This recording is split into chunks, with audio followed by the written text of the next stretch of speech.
after every election. All the departments give advice to their ministers.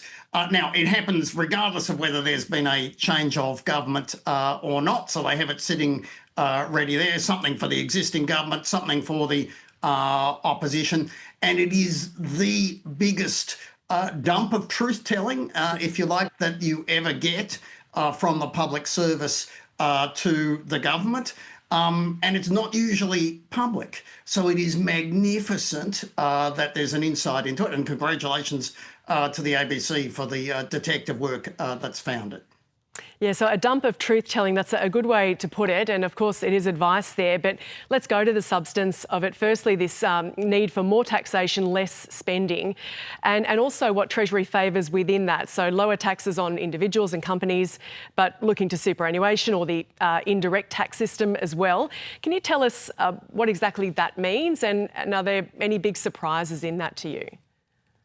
The frustrating thing about what it means is that we just had yet another Seinfeld election, an election about nothing, both sides not really coming to grips with the issues that Treasury is talking about on a range of fronts.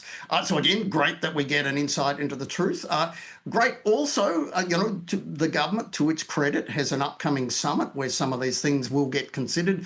The opposition, to its credit, in the wake of the loss, is looking at revising its policies.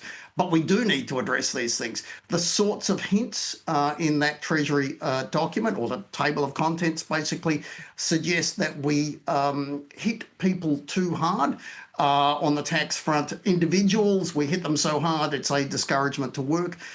Businesses, we hit them so hard it's a discouragement for them to invest for the future. Treasury is essentially hinting less tax on companies and families, individuals, but you would need to raise that elsewhere. They mention indirect taxes and superannuation. Superannuation, yes, hate me, more could be done than what's already on the table. Indirect taxes, it's things like the GST, but it's also things where we do really dumb stuff, like cigarette taxing. And the other big heading in this unredacted part of the document, this pledge to build 1.2 million homes over 5 years, that it will not be met. What's your reaction to that? None of this is a surprise. And again, great for the honesty. Australia as a nation has massively stuffed up housing, and that comes at an enormous cost to younger Australians.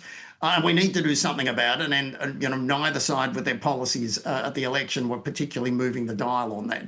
Treasury is hinting that more can and should be done. Some of that is, as simple as changing the way we do infrastructure.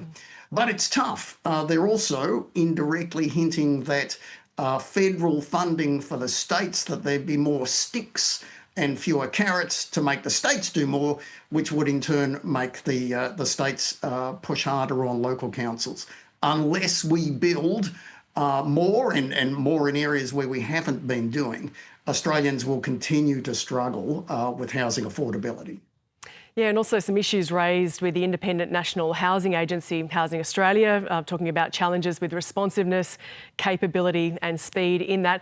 Before I let you go, though, I just want to address, we've got some insights into how Australia could respond to worst case scenarios when it comes to the US economy. Did we learn anything in that? Yeah, Treasury basically said we've done smart things in past crises, the global financial crisis, the COVID crisis.